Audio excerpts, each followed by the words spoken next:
आज की इस वीडियो के अंदर हम CSS पोजीशन के बारे में सीखने वाले हैं। हमने अपनी लास्ट वीडियो में देखा था कि जिसके अंदर ऑलमोस्ट थ्योरेटिकल सेक्शन था, जिसके अंदर हमने बात की थी कि CSS की जो पोजीशन है उसकी कौन कौन से तरीके की हमारे पास पोजीशन की वैल्यू हो सकती है, कौन कौन से टाइप हो सकते हैं। तो हम बात करते हैं, हमारे पास 4 टाइप की पोजीशन होती है CSS के अंदर। फर्स्ट वन हमने बात की थी वो होती है static.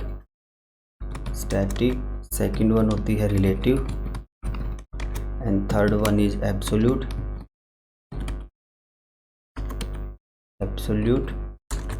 And fourth one is fixed. हमने कल जो थ्योरेटिकल बात की थी हम उसके अंदर उसी के ऊपर रिगार्डिंग हम बात करेंगे। और भी होती हैं, जब आप थोड़ा सा और नेक्स्ट लेवल पे जाओगे तो आपको स्टिकी के बारे में बताएंगे, लेकिन आज हम जिसके ऊपर बात करने वाले हैं, जो हमने कल थ्योरेटिकल सीखा था, उसी के अंदर हम 4 इनकी प्रॉपर्टी की बात करने वाले हैं कि CSS पोजीशन की ये 4 तरीके की वैल्यू हो सकती हैं। इसमें हमने बताया था कि जो स्टैटिक होती है वो अपनी एक्चुअल पोजीशन पे ही अपनी पोजीशन को चेंज करती है, उसका किसी और एलिमेंट पे कोई इफेक्ट नहीं पड़ता। रिलेटिव के अंदर आप अपनी करंट पोजीशन से पोजीशन को चेंज कर सकते हो। अभी हम ये सब एक्सरसाइज की फॉर्म में सीखेंगे। एब्सोल्यूट क्या करती है, आपके ऊपर वाले पेरेंट एलिमेंट के अंदर अपनी पोजीशन को फिक्स करती है और उसके बेस पे अपनी पोजीशन को चेंज करती है, टॉप लेफ्ट बॉटम राइट जो भी आपने चेंज करना हो। और फिक्स हमने कल भी बात की थी कि स्टिकी रहती है, आपने जिस पोजीशन पे इसको फिक्स कर दिया वहीं पे सेव रहेगी। तो हमने लास्ट टाइम एक असाइनमेंट की थी बॉक्स मॉडल की, आपको ध्यान होगा। अगर आपको वीडियो नहीं है तो मैं रेफरेंस लिंक में डाल दूँगा, जिसके अंदर हमने ये बनाया था।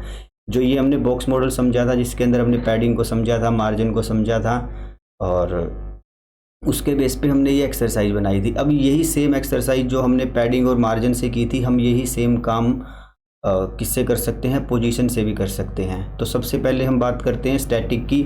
अगर आपने पहले पढ़ा होगा तो किसी भी एलिमेंट की जो पोजीशन होती है ना, वो बाय डिफ़ॉल्ट स्टैटिक ही होती है। आपको अगर ये सब देखना है तो आप देख सकते हो। ये मैंने आपको एक बार लास्ट टाइम एक चीज़ें पहले भी आपको इन्फॉर्मेशन डिटेल में बताई थी कि आपको सबसे पहले ना CSS डिफ़ॉल्ट प्रॉपर्टी हमारा W3 के आपके यहाँ पे डिटेल पे मिल जाएगा पेज। यहाँ पे ना आपको सब के बारे में पढ़ना चाहिए।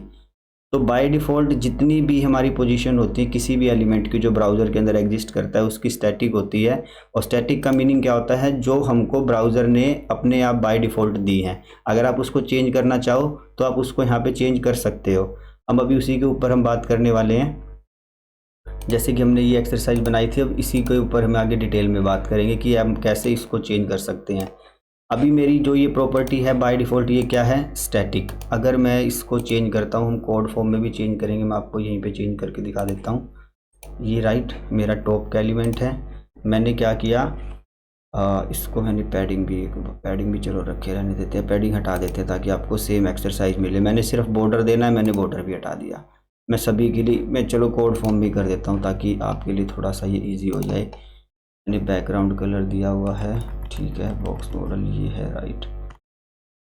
असाइनमेंट के लिए हम इस पे बात करें। ये वाला पेज हमारा खुला है, हमने बॉर्डर और पैडिंग हटा दी है। बॉर्डर पैडिंग हम जो पहले से बनाया हुआ पेज, हम उसी के ऊपर इसको हटा देते हैं और सेव करते हैं। आपको ये कुछ ऐसा दिखाई देगा, राइट।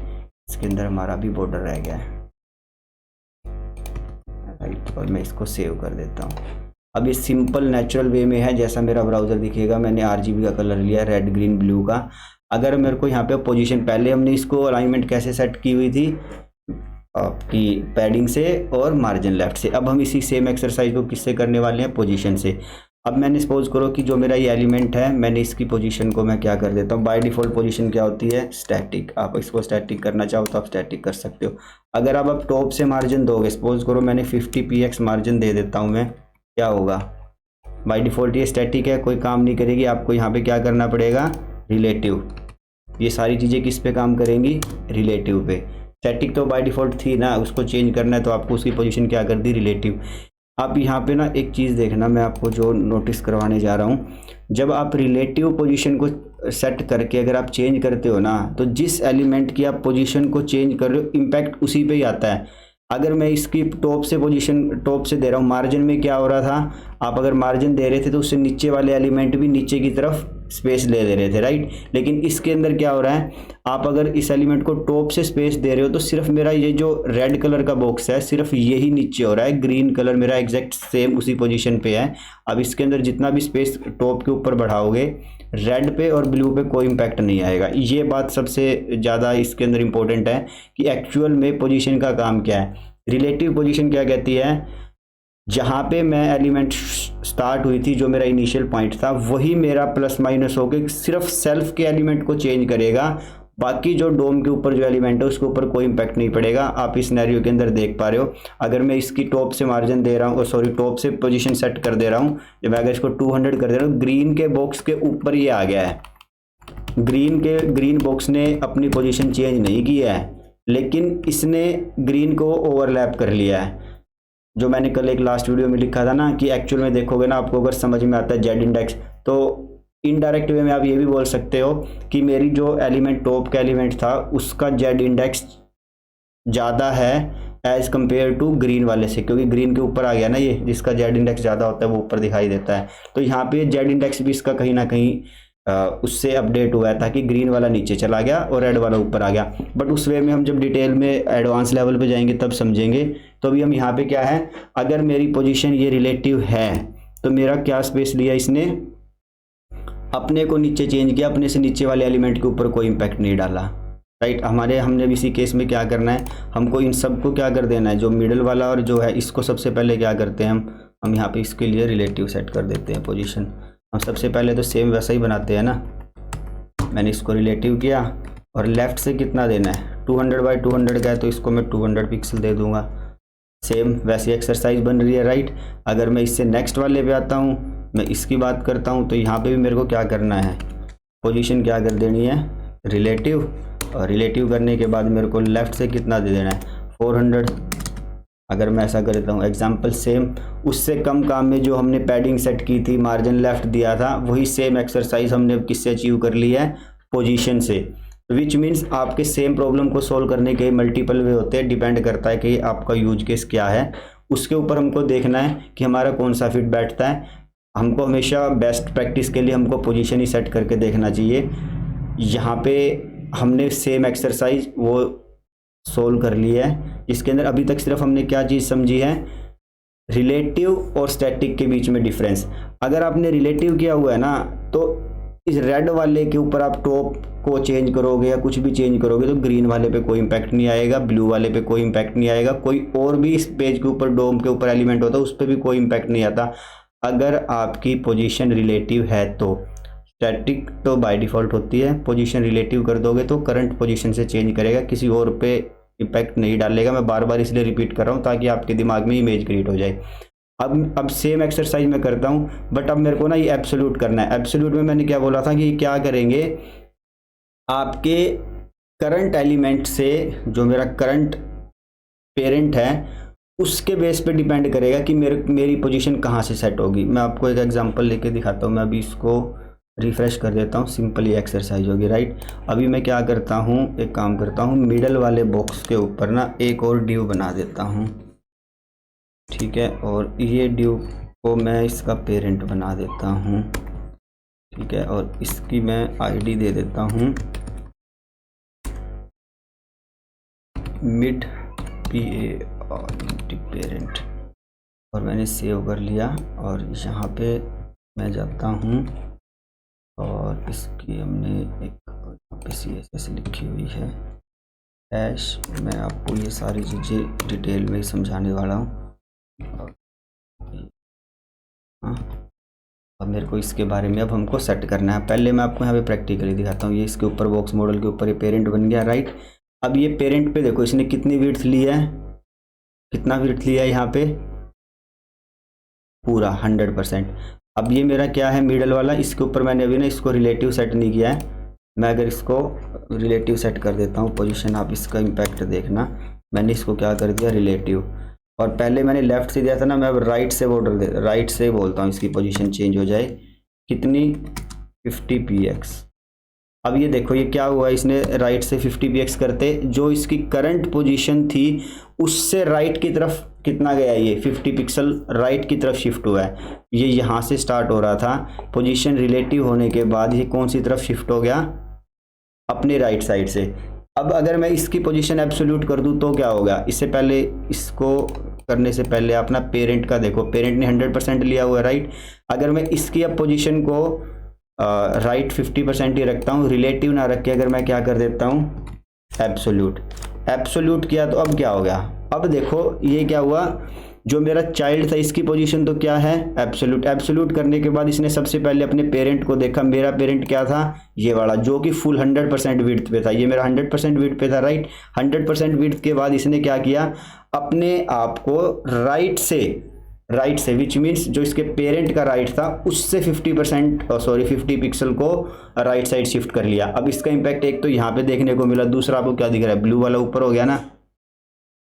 आप समझ रहे हो कि हुआ क्या, अगर ये रिलेटिव होती तो ब्लू वाला नीचे ही था, उसने अपना कुछ भी चेंज नहीं किया, लेकिन अगर आपने इसको एब्सोल्यूट किया तो इसने अपने पेरेंट के अंदर जो पेरेंट का स्पेस था उसको उसके अंदर राइट से 50 पिक्सल का स्पेस दिया और नीचे वाला भी ऊपर हो गया।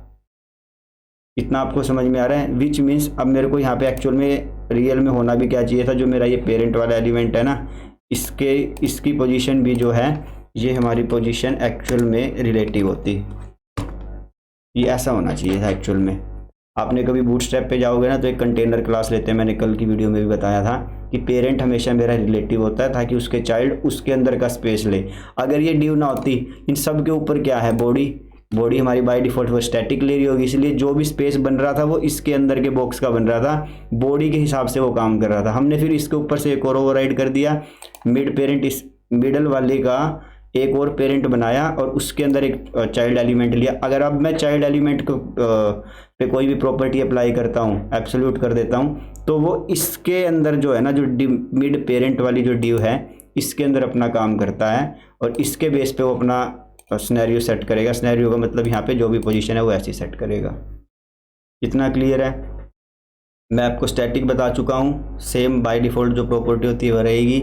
रिलेटिव अगर आप सेट कर देते हो, जरा जहाँ पे करंट पोजीशन है उसके बेस पे वो अपने आप को चेंज करेगा, डोम पे किसी एलिमेंट पे इम्पैक्ट नहीं आएगा। एब्सोल्यूट करेगा तो वो अपने से पेरेंट को देखेगा और पेरेंट को बोलेगा कि मुझे यहाँ से, उसका जो स्टार्टिंग एरिया फिर वो पेरेंट हो जाएगा और फिर वो पेरेंट से आपकी पोजीशन, अपनी सेल्फ की पोजीशन को सेट करेगा। इस केस में मिड हमारी जो डिव थी ये 100% विड पे थी, हमने इसको एब्सोल्यूट किया और जब राइट से 50 पिक्सल दिया तो उसने इस कॉर्नर से स्टार्ट किया। जब तक ये रिलेटिव थी, वे वाली नहीं थी, तो वो कहाँ से 50 पिक्सल का दे रहा था, वो यहाँ से दे रहा था। इतना क्लियर है।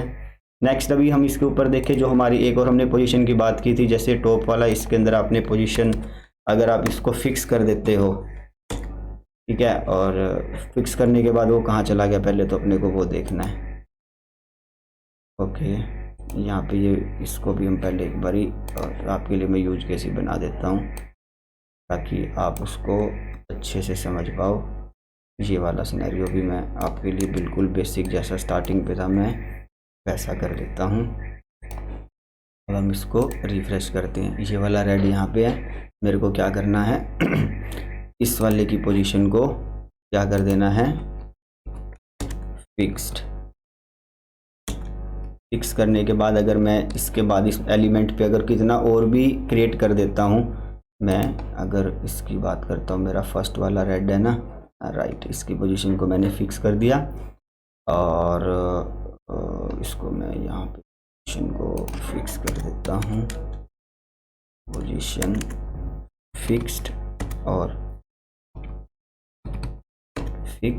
और यहाँ पे अगर मैं कुछ और भी कंटेंट डाल देता हूँ, सपोज करो कि मैंने एक पी टैग लिया और पी के अंदर मैं कुछ भी टेस्टिंग टैग डाल देता हूँ, इसको मैं कॉपी पेस्ट लोरियम इप्सम वाली आपको वो एक्सरसाइज याद है तो आप वो वाली शॉर्टकट भी यूज कर सकते हो। अब मैं इसको रिफ्रेश कर रहा हूँ, चाहे मैं पेज स्क्रॉल करूँ इसकी पोजीशन मेरी यहाँ से चेंज नहीं होगी। अभी मेरे पेज पे स्क्रॉल बार नहीं आया है, स्क्रॉल बार लाने के लिए मेरे को और इसके अंदर पेस्ट करना पड़ेगा। अब इसके अंदर पेस्ट करते जाओ ताकि आपके वहाँ पे स्क्रॉल बार आ जाए। सेव करो, रिफ्रेश करो, अभी आपके पेज पे स्क्रॉल आया दिख रहा है और आपकी रेड वाले की पोजीशन फिक्स है। आपका वो ग्रीन वाला कहीं गया नहीं था, वो ग्रीन वाला उसके पीछे क्या बोलते हैं पोजीशन उसकी फिक्स होने की वजह से इसने फिक्स ले लिया और ग्रीन वाला ऊपर चला गया था, इसलिए वो आपको दिखाई नहीं दे रहा। अगर आप अब स्क्रॉल करोगे तो आपको ग्रीन वाला भी दिखाई देगा।